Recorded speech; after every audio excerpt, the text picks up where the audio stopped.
Hi there, I'm Graham Lindsay, and I'm going to give you a quick rundown on the Zoom audio settings, and this is current to the late March 2021.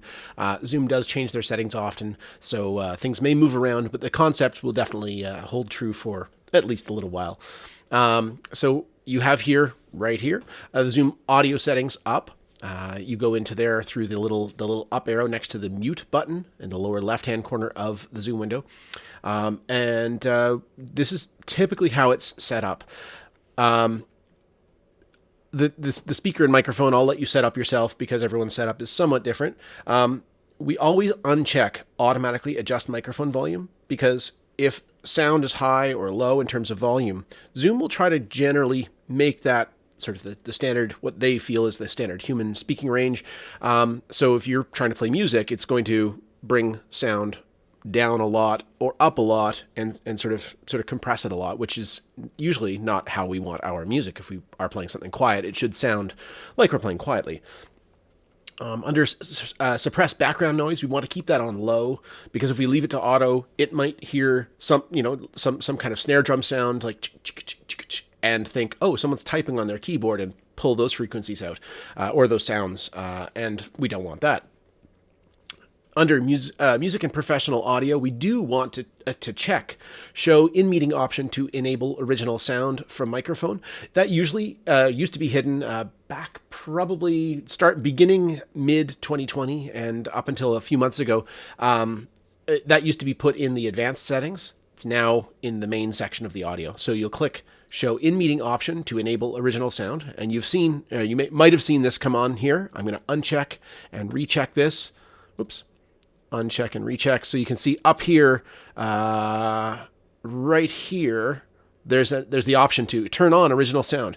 And what that does is it takes Zoom's processing of your sounds and it takes over control. So if you've got a microphone, then you're going in through some kind of audio interface, or even if the microphone is the audio interface and you're plugging in through USB, you're going to have better sound than you would otherwise through the onboard mic for your computer or what have you.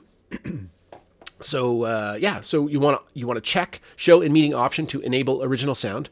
Then, because we're making music, we want to check high fidelity music mode. The way I look at this is it's sort of like a low bitrate MP3 versus a high bitrate MP3. That means you put more information into the file, or in this case into the signal, and you're going to get a higher quality sound. You do generally want to click echo cancellation. I've tried it without. And even with both people wearing headphones, I would speak, and about a second later, I heard my voice, which is very, very disconcerting. And it just wouldn't work for me to either make music or talk to somebody like that.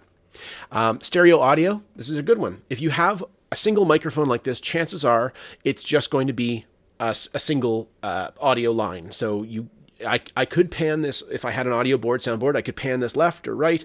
That'd be great.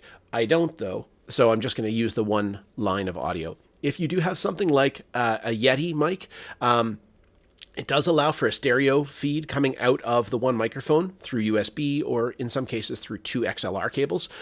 If you do want to enable stereo, so that when you move over to one side of the microphone and then the other, it sounds like you pan one side and then the other.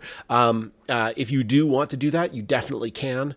You would have to check stereo audio, but it does use more CPU, so more processor power on your computer, and it uses more bandwidth. So I always like to say, if you've got two microphones or are in stereo, use stereo for sure, but you can reduce your system requirements if you only have one line. So if you're just picking up everything through one microphone, like I am today, we'll go mono audio. Then you can scroll down and we'll just see all of this is really standard. There used to be several options that were important in the advanced settings. Right now, it's just echo cancellation, and you can either select auto or aggressive. And I choose auto, but just with everything, I always say test, test, test, because if you test and things aren't coming out correctly, then you can fix that. Basically you can test, you can fix it, and if you can fix it, great.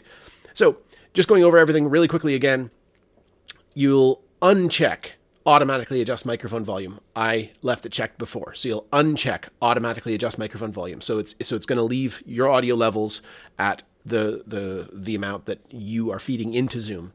You're going to check low suppression of background noise. you want to check Show in Meeting option to turn on original sound from microphone.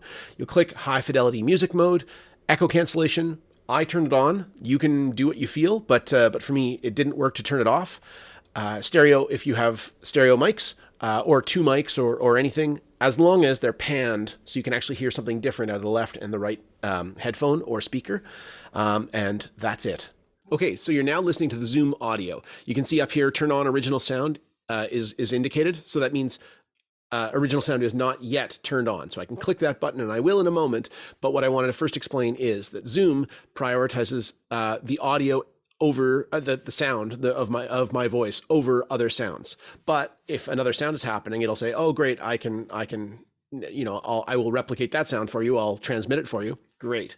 But as soon as a voice comes in, that's where everything gets a little sketchy. So if you're playing a guitar and then start singing and your guitar cuts out, that's the problem. It's more than likely, at least, it's your original sound setting is not turned on. So I'm going to strum and I'm going to talk at the same time. I'm going to do that again in a moment with the original sound turned on. So currently it says turn on, so it is off.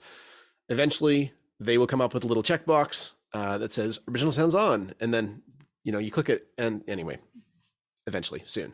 So here we go.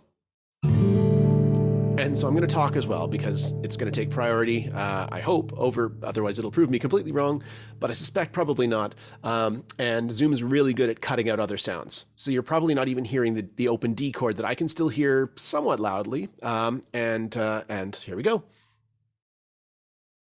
I'm also hearing the computer fan and just some other sound. But if you can't hear it, which I suspect is the case, especially when I'm talking, then that just proves how good Zoom is at replicating my voice and transmitting it, but perhaps to the detriment of music. So I'm going to turn on original sound now. So click up here, and it will say turn off, but that means it is on, which is super. Thanks, Zoom. And then I'm going to do the same thing. So here we go. All right, so I'm going to talk, and you should be able to hear the guitar, the chord that's behind me, and shouldn't have cut out at all. You should hear a nice little D chord under my voice. So there you go. I hope you've heard a difference. I won't know until I check the audio files exactly how stark the difference is, but it's been pretty useful for me for whether I'm playing or whether I'm coaching artists on how to play. It would work for theater professionals as well. Professionals or amateurs, anyone who really wants to get the exact sound from their microphone going into their camera or into their computer and out of their cat. There we go. Take care and happy Zooming.